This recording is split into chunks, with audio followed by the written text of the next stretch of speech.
Okay, in the last class we talked about condenser microphone and the sensitivity analysis was done in a sort of an approximate fashion, and you will recall this is the graph that we would obtain, which basically is the mechanical transmissibility plot, and that clearly shows that the sensitivity remains flat, but provided that the frequency range under consideration is like 0.3 maybe 0.4 times of its of the mechanical resonance. So, we will repeat the analysis today, but in a slightly more accurate fashion. So, in the last analysis you will recall that we had the simply because of the fact that we used the assumption that the resistance in the circuit was high, we said that the charge was basically frozen, there is no amount of charge which is flowing from the parallel plate capacitor. But now we will repeat that analysis without invoking that assumption of high resistance, and essentially we will account for the fact that the charge will have two parts, one which is static and the other which is fluctuating. So, we will basically account for the fact that there is a possibility that there is a flow of charge despite the resistance being high, it is definitely not infinity, which results in some amount of fluctuation of this charge and hence the current in that part of the circuit. So, accordingly this total charge will be broken down into a static part and a fluctuating part, much like our pressures itself. The ambient pressure, as we understood, is comprising of a static atmospheric pressure over and above which the acoustic pressures are the fluctuating components. But again, similar to our acoustic analogy, this fluctuating part of the pressure is much smaller, fluctuating part of the charge is much smaller than the static charge.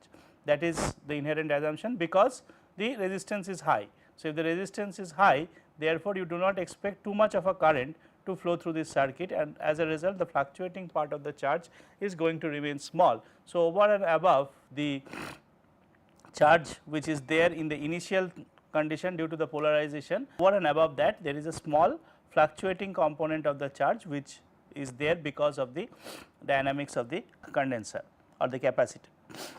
And we will continue with the previous framework, wherein we have said that the motion of the diaphragm is much smaller than the initial separation of the parallel plates. It is this was something that we used in the last analysis also. In the last analysis we said that the diaphragm we ignored the factor x by d at places, and here also we will do the same thing. We will basically ignore certain products of these two small components which are q and x. So, you will recall that UC, which is the voltage across, if I recall the circuit, the UC is the voltage across the parallel plate capacitor. So, UC will be given by Q by C, and this Q is the total charge that resides in the parallel plate capacitors, inclusive of the static component as well as the fluctuating components. And similarly, C without any subscript denotes the capacitance when there is an arbitrary motion of x in the diaphragm, right. And we already know that Q is Q0 plus small q and C is C0 divided by 1 minus x by d. So, these parts of the derivations were already done in the last class. So, no point in repeating them.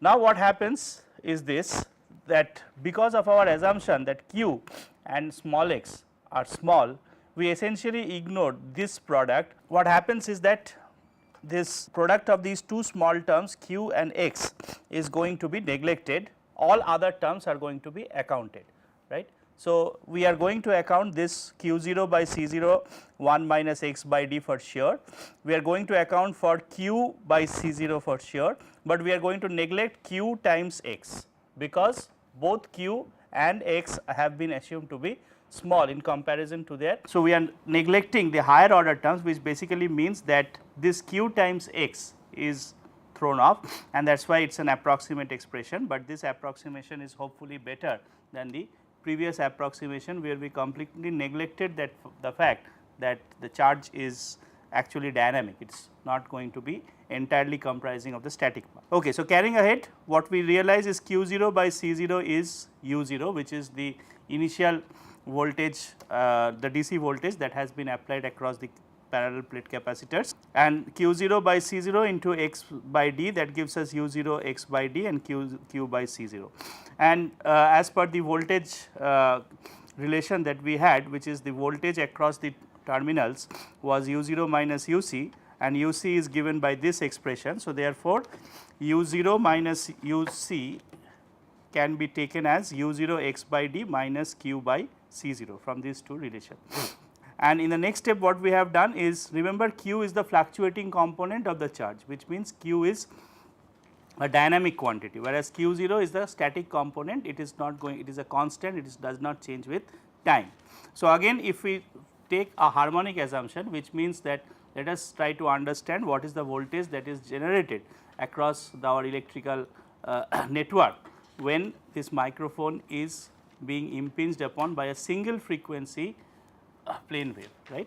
So, if that if the acoustic excitation or to this electromechanical system is a single frequency, then all the electrical as well as the mechanical quantities are carrying that same frequency.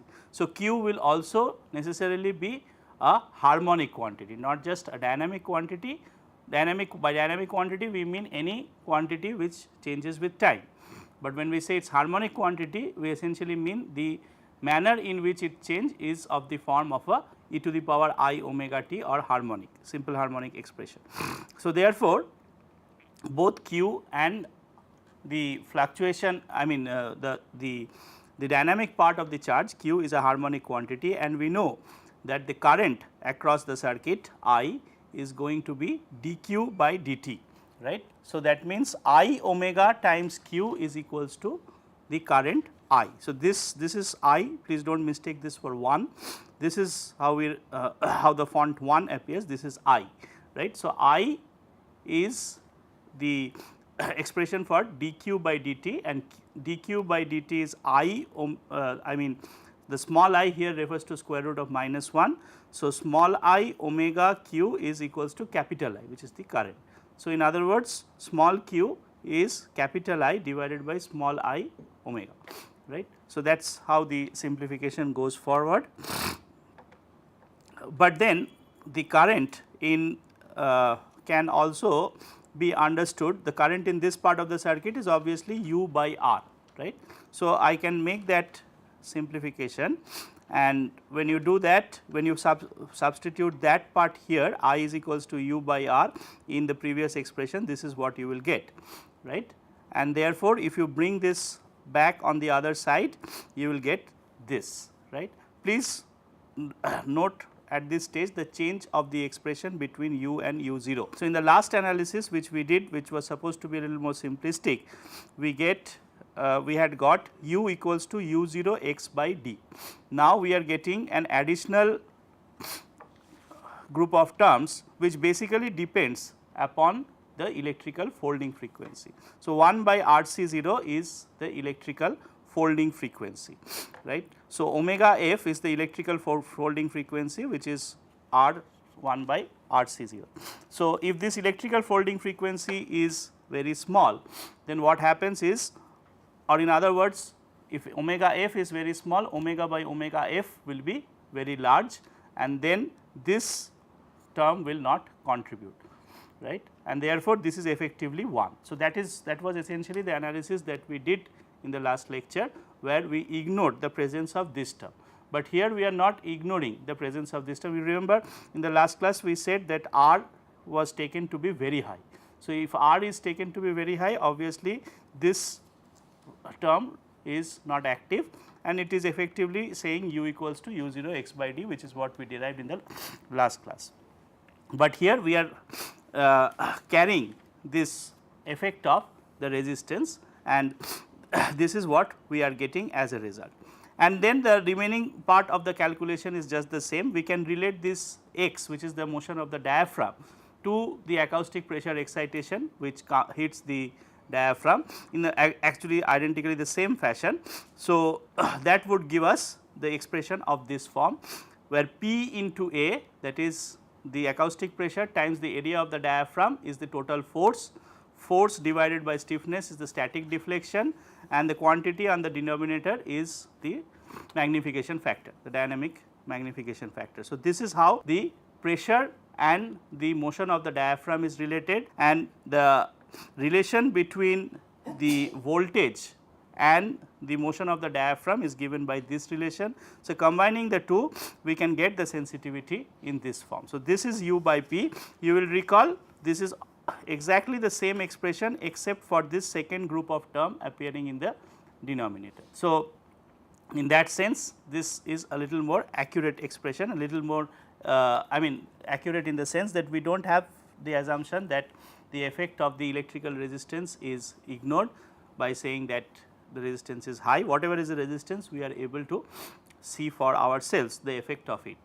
But then the point is this analysis tells you that you should actually choose a very high resistance in the circuit as was shown, because if you now start plotting this diagram, then you will see that the previous expression that we did in the last class is plotted in red, and the expression that we derived here is plotted in blue.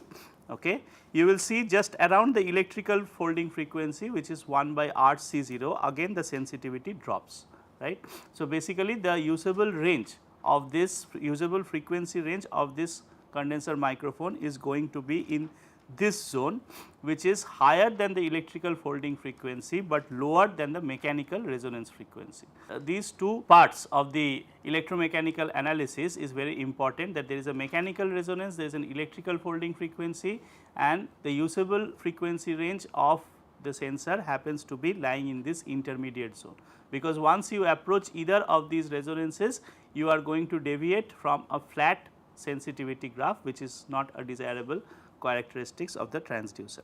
And here I have just taken I think 10 to the power so in the electrical folding frequency that I have chosen for this plot is 0.01 times the mechanical resonance. So, this is the non-dimensional frequency which is non-dimensionalized with respect to the mechanical resonance. So, 1 denotes 1 in this scale denotes the mechanical resonance, and the electrical folding frequency has been chosen as 0.01. 10 to the power minus 2. So, in that case we see that the usable range is like in this zone, which is around 10 to the power minus 1. So, it is more than electrical folding frequency, but less than the mechanical resonance frequency.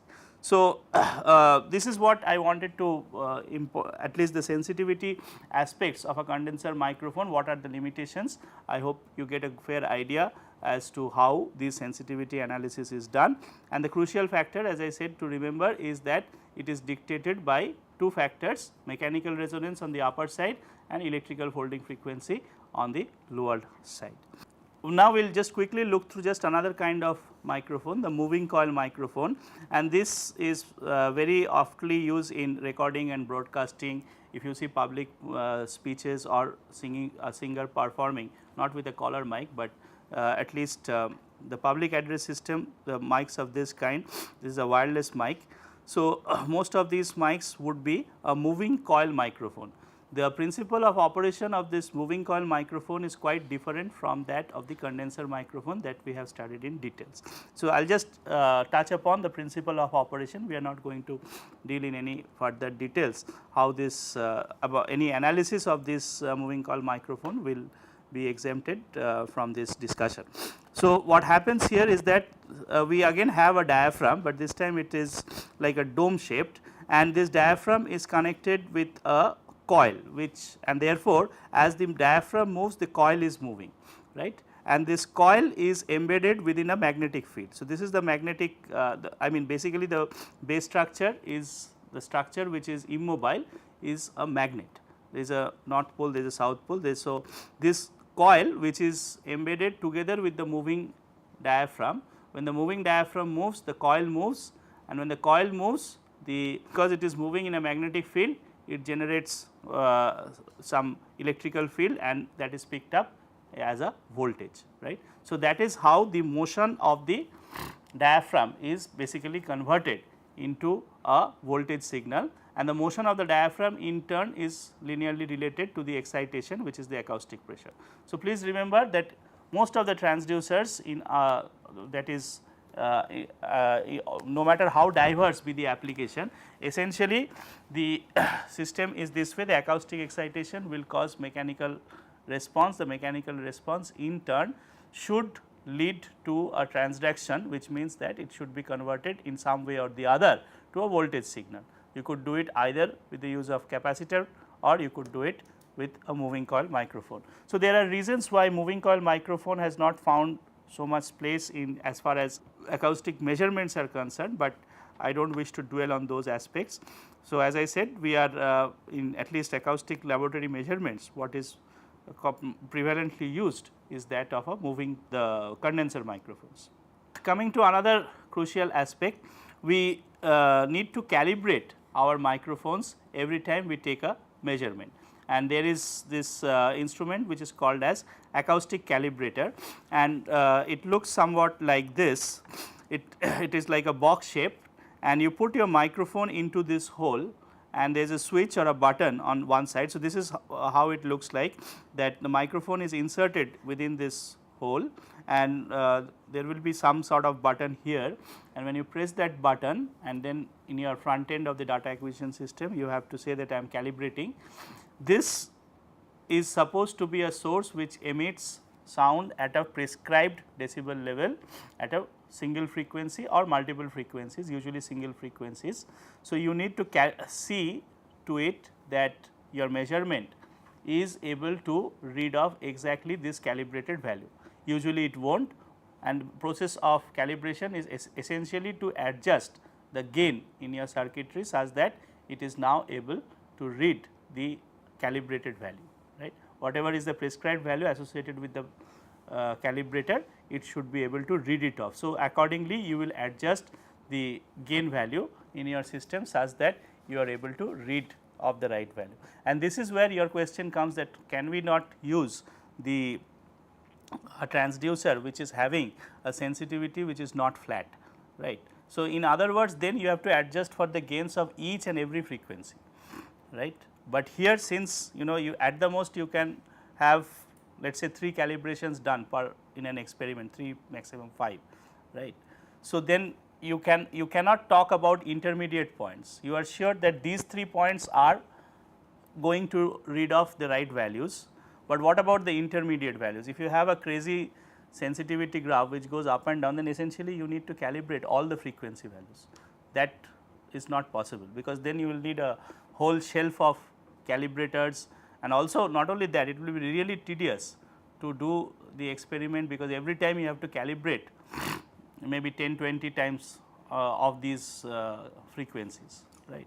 But once you are assured that the sensitivity is flat, if you calibrate for any frequency, then you are sure that as long as the sensitivity factor is flat, things will not be different across the different frequencies, right. So, this is also called a piston phone, because basically what happens is that this here, since it is here, what we are actually talking of is the reverse. This is not a sensor, rather this is a source of sound. So, just like in the condenser microphone, what happened is that the acoustic pressure caused the motion of the diaphragm. The acoustic pressure was causing the motion of the diaphragm. Here it is the opposite. The voltage of the circuit causes a motion of the diaphragm, and the diaphragm motion in turn causes sound, right. So, essentially any speaker, any loudspeaker works on this principle. Any source of sound will have a certain mechanical component which vibrates, and the mechanical component is made to vibrate again using either a moving electrodynamic principle, as in a moving coil microphone as you have seen, or it can be made to vibrate based on that principle of condenser microphones. That is, you have 2 charge plates, and then if you apply a voltage, essentially the force between the 2 charge plates changes, and once you have a change in force, one of those charge plates, if it is allowed to move, it will move. The other charge plate is obviously held fixed. So, once this motion of the diaphragm is set up, then the diaphragm is supposed to emit acoustic radiation, and that is what we hear as sound. So, this is the principle of sound source, and that is why it is called a piston phone, because it is like a piston which is moving up and down, and this is precisely what you have done in your problems of 1D duct, which is excited by a piston which is harmonically moving, right. The only point of discrepancy here is that this duct length is much smaller, right, but still it will possibly go for a few wavelengths at least. Okay. But this is the sort of situation that we had worked out in our earlier examples, right. The sound is generated into the coupler cavity. So, this is the basically the coupler cavity that wherein the sound is generated, and that is why the microphone is inserted into this cavity, and you are supposed to record the sound in this cavity. You have to take care while calibrating the ambient acoustic pressure, temperature and humidity affect the calibrator performance, and therefore, if you think that the atmospheric pressure, temperature and humidity is not as per the prescribed values which is given into the in the manual of this instrument, then appropriate correction factors which are also quoted in the manuals should be applied, and all these values are can be done settings can be done when you use your front end. Usually these instrumentation companies, by the way, these pictures have been taken from the Bruel and Care website, which is a leading manufacturer for acoustic and vibration instrumentation. They have their front end, and in their front end you can obviously do these settings, get these settings done for correction and calibration factors and so on. Okay. Now, let us look at sound power. So, till now we have been looking for measurements of sound pressure. We will quickly look at how to calculate sound power from the sound pressure levels. In fact, you will remember that we have done this when we did the dB calculation also, but I just wish to reiterate how this will be done in an experimental setting. So, towards that end I just have a few slides. So, microphones will be positioned on equal areas on a hemispherical surface. It is something like this. So, you will have a source of this kind, and this is some like ISO standards or some, I think it is the standard number I can give you, but it is as per an ISO standard that you have to enclose this sound source in a hypothetical hemispherical surface and take readings at all these points which has been marked off. So, the exact location of these points can always be found from that ISO handbook.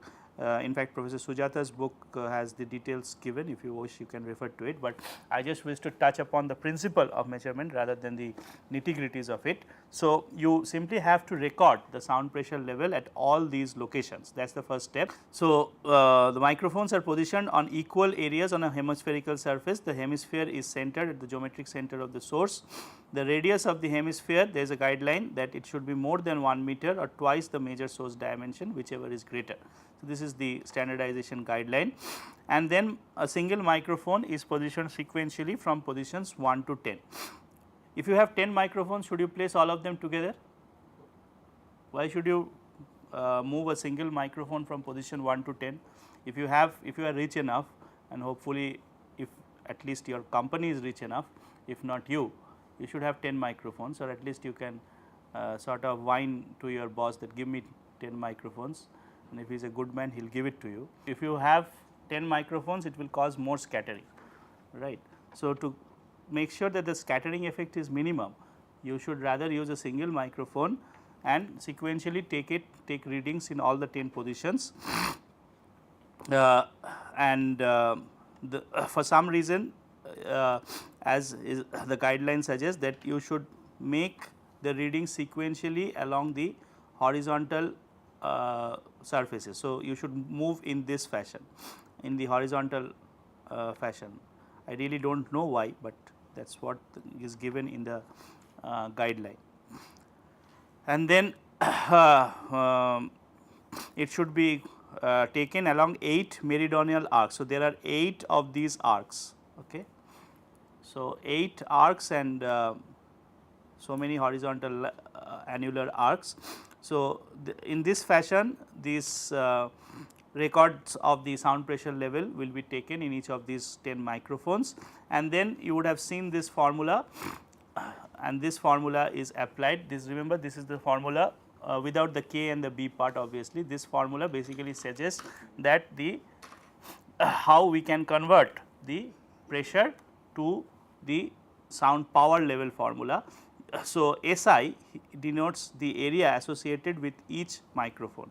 So, is the area associated with each of the ith microphone position, this is the SI. So, applying this formula you can get the LW, and K and B are the environmental correction factor and pressure and temperature correction factor, because as you know, these microphones are designed for a specific temperature and pressure condition. So, if you do not have those conditions, then you have to apply appropriate correction factor. Here, unlike the derivation that we had done where we took an omnidirectional source and got our calculation that LW and LP will differ by 8 dB if it is actually an omnidirectional source. Here the question of directionality is taken care of by actually taking multiple readings and multiplying the associated area, right. So, if it is a source which is not omnidirectional and it has directivity, then each of these LP1, LP2 will differ, right.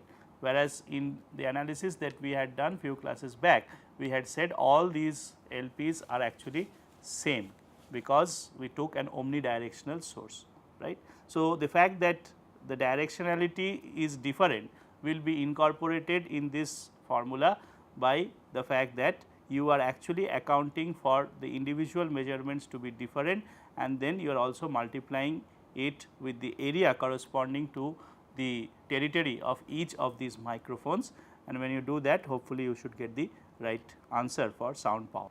The question is that okay, I will come back to another important question, that why I think sound power, as I said, sound power is possibly more important when you wish to characterize the source rather than the sound pressure level. So, I will come back to that question in a bit of a time, but before that let us talk about sound level meter. So, in comparison to microphone, which is like a really sophisticated instrument in order to diagnose our NVH related problems, the acoustic related problems, sound level meter is a handy device.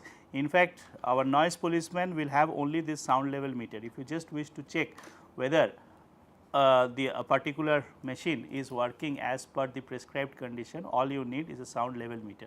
This is not usually meant for any diagnostic purposes. For diagnostics and for really understanding the frequency in a narrow band, it is a microphone together with a digital acquisition system which has to be used. But if you are just interested to understand the total sound pressure level that is emanated, or maybe sound pressure level at different 1/3 octave bands, then you have this handheld device. The advantage of this device as compared to a microphone is that it is very portable. In fact, as consultants, if we have to go to site and take measurements, probably the first cut measurement should be taken only with a sound level meter. Only for a detailed analysis you have to carry your laptop with the front end with the acquisition system and other hardwares together with the microphone, but that is only when a detailed analysis is called for. If you just have a baseline analysis and for example, even in a pass by noise, if you want to make sure that whether your vehicle is passing or failing the pass by noise criteria, all you need is a sound level meter. So, this is how a sound level meter looks like, and again this has been taken from Bruel and Care website, who is one of the leading manufacturers of different acoustic instrumentation. So, just to understand how the important factors associated with this sound level meter instrument. So, one aspect is that the band analysis is possible, but narrow band analysis is not possible. Usually it is octave band and 1/3 octave band, maybe 1/10 octave band has also come in, but at least for the one that I have in the lab is octave band and 1/3 octave band. So, that is why we say that it is not supposed to give you a very detailed diagnostic results. The other factor here is that we do use this kind of a machine for intermittent noise measurement. So, as we said that if it is a steady state noise, if the process that generates the noise is not changing with time, then obviously the sound levels will not change, but at times we are looking for products, let us say community noise. So, in this if you take this road in a busy street and you wish to find out what is the level of noise that is coming in the busy street, the question is you should look at what time window of noise. So, the time window is taken with the help of a particular setting which is there within the circuitry of this instrument, and that basically defines the time response of the system. So, there are different settings the what Bruel and Kerr calls it as the fast setting and the slow setting.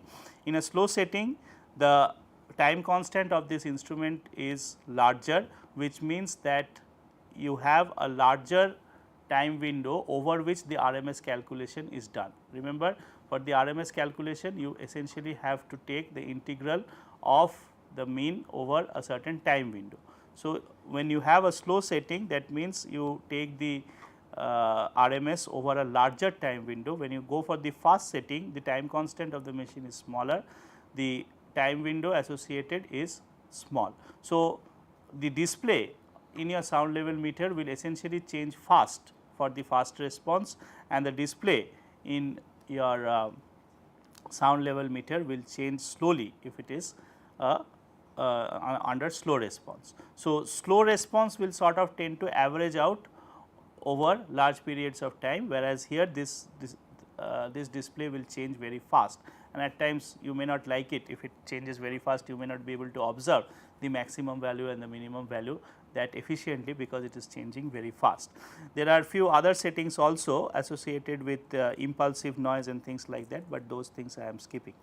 Okay. Another important aspect of sound, as we know, is sound intensity, right. So, sound pressure is getting, as we said, is usually measured using microphones. For sound intensity, we need 2 microphones, and there is a good reason why we need 2 microphones. So, let us come to the principle of this measurement. So, you will recall that the Euler equation, which relates the finally what is intensity? Intensity is a quadratic in pressure and velocity, right. So, you cannot get away only with a sound pressure measuring instrument. In if you are really interested to measure intensity, you have to measure both pressure and velocity. There is no way in which you can get out from this, right. So, probably if you have another measurement which another instrument which measures the acoustic particle velocity at this point of interest, then it will work fine. But then usually, though presently there are few instruments which does measure acoustic particle velocity, but traditionally speaking that, and also in terms of economics, it is probably easier to have measurement of the acoustic velocity done in a little roundabout fashion. So, instead of directly measuring velocity, what we will do is we will measure pressure at 2 different points. So, here we have 2 microphones, microphone A and microphone B, which are separated by a certain distance, and that distance is controlled by this spacer. So, there is a spacer which is a mechanical sort of adapter which fixes the distance between the 2 microphones, right. And then if we get back to our theory, which says from the Euler equation that rho 0 del u del t has got to be minus gradient of P, right. And so, therefore, gradient of P, if we take something like a finite difference approximation, gradient of P, that is if we now take the component form of this vector relation, gradient means essentially derivative in a particular direction. So, the derivative along this direction, the direction between from microphone A to microphone B, the spacing between these microphones is denoted by delta r. So, the gradient could be approximated using a finite difference formula as P2 minus P1 by delta r. Obviously, it is an approximate formula, therefore, this is an approximation sign. So, P2 minus P1 divided by delta r is an approximate estimate of the gradient, and there is a division by rho 0. So, del u del t can be easily found from 2 of these microphone measurements. You know what is delta r, you know what is rho 0. So, del u del t has been found out. What remains is that you could integrate this, and as you know, the electrical circuits do have integrating circuits. So, you could put this factor in an integrator circuit, and as the result of this integration will essentially give you the velocity at the point. So, the velocity at the point will not be at the position of A or at the B, but we will say it is at some intermediate position, right. And similarly, you need to find the velocity the acoustic pressure at the same point. So, we will say that if microphone A measures P1 and if microphone B measures P2, then the velocity at this midpoint is going to be P1 plus P2. So, for the point of interest, we are actually not going to take any measurement at the point of interest, we are going to take measurements of P1 and P2 in two neighboring points which are separated by a distance of delta r, and we are going to assume that the pressure at the point of interest is going to be just the arithmetic mean of these two measuring points. Obviously, this is true only if the wavelength is large compared to delta r. If wavelength is small compared to delta r, this will not be true. So, therefore, you actually have different adapters which control the spacing between these two microphones, because depending upon the wavelength, which in turn depends upon the frequency of interest, you have to control this spacing, right. And similarly, the average velocity is computed as per this relation, as I said. But then this is possibly not a good way to measure, at least if you know that the sound source is steady. If it is steady, you can apply the principle of sorry, before that, once the velocity is measured, intensity can be simply measured by the integral formula, which is this. So, all these computations are basically done in time domain. So, this will work whether the sound is steady or whether the sound is unsteady. It is stationary, non-stationary, both will go through using this idea. But if we know for sure that the sound intensity, the sound source that we are dealing with is a steady state source and it is stationary, the characteristics do not change with time, we will appeal to this frequency domain techniques, and the way this frequency domain technique will win over is this, that the estimation techniques associated with those integration and other things will be much more robust, right. So, let us see how it goes through. So, as I said, the average pressure has to be computed as this P1 plus P2 by 2, but instead of computing in time domain, since this is a completely linear relation, we might as well do it in the frequency domain. So, instead of taking P1 and P2 as functions in time, we could as well choose P1 and P2 to be functions in frequency. Similarly, this relation with u, and now one advantage that comes is that del u del t can be written as I omega u, right. So, I omega, and we can bring this omega in the denominator, and there is a minus sign here. So, you have a minus 1 divided by I, which is why you get an I in the numerator, right. So, I omega rho 0 by delta r is this, and P2 by minus P1. So, this is the expression for u and this is the expression for P. So, this obviously looks much simpler, but it is even better if you do the next part of the calculation. Intensity in frequency domain, we have seen this formula is the real part of the complex pressure amplitude into the complex velocity amplitude with a conjugate, right. Real part of P times u star is the complex conjugate of u, right. So, now u has been taken in this form. So, if you open this, if you put u star will be minus I P2 star into minus P1 star, right. You have to put a minus associated with this factor I, and P2 and P1 will both be complex conjugated.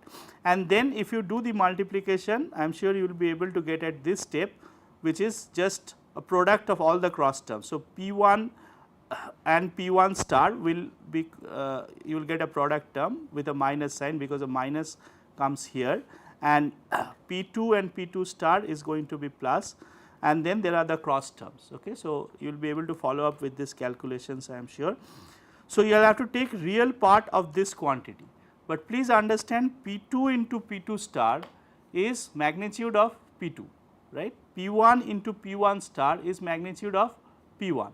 Both of these terms are actually going to be real, right, and you see a multiplication with I following it. I mean, there is a product of these two terms with the I, and then you have to take the real part of it. So, obviously, the real part of this two terms is going to be 0, because there is an I sitting on top, right. Whereas, this term, which is the cross term, and this is exactly called cross spectra. This is called the auto spectra. P1 into P1 star is called the auto spectrum of P1, and P2 into P2 star is called the auto spectrum of P2. And similarly, terms of this kind, P1 P2 star and P2 P1 star similarly is called the cross spectra, right. So, the cross spectrum is in general complex, right. So, therefore, the auto spectrum does not contribute, it is only the cross spectrum which contributes. And also please remember P1 P2 star and P2 P1 star will have the same, I mean they are just complex conjugates of each other, right. So, therefore, when you have a complex number and subtract it from its complex conjugate, what will happen? You will get twice its imaginary value, right. So, there will be a 2 coming here with when you do this subtraction, that will get nullified with the 2 in the denominator, and there is a I sitting on it because this is basically the imaginary part of the cross spectra, and this imaginary part will multiply with this I sitting here and you will get a real quantity. So, it is the imaginary part of the cross spectra which is going to be important in deciding the intensity. So, here as you see the calculations do not require you to integrate. So, you are saving the integration, I mean no matter how good is your electrical integrating circuit, it will have some error. So, using plain and simple mathematical formula, you are getting away from those integration related issues. You simply have to calculate the cross spectrum associated with 2 signals, and there are very robust and accurate techniques by which spectrum can be estimated for a dual channel measurement. You need 2 channels because P1 and P2 both has to be measured simultaneously. The phase difference between P1 and P2 has to be appropriately captured. So, you need 2 microphones wherein the phase has to be matched. If there is a delay between these 2 channels, if there is a phase difference that is inherent in these 2 microphones, then the readings will be corrupted. You need phase matched microphones.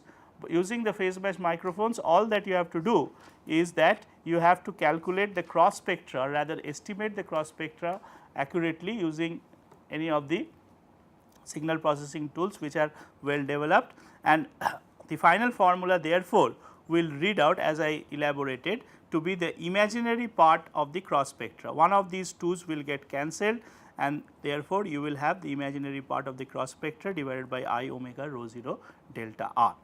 And the phase matching is very important, and therefore, in fact, this phase matching should be calibrated every time you take the measurement, and there are ways to do it. Okay. I think we will have to end here, but I hope you get the idea of sound intensity measurements with this. So, hopefully, we will be able to complete the experimental acoustics within a few minutes in the next class.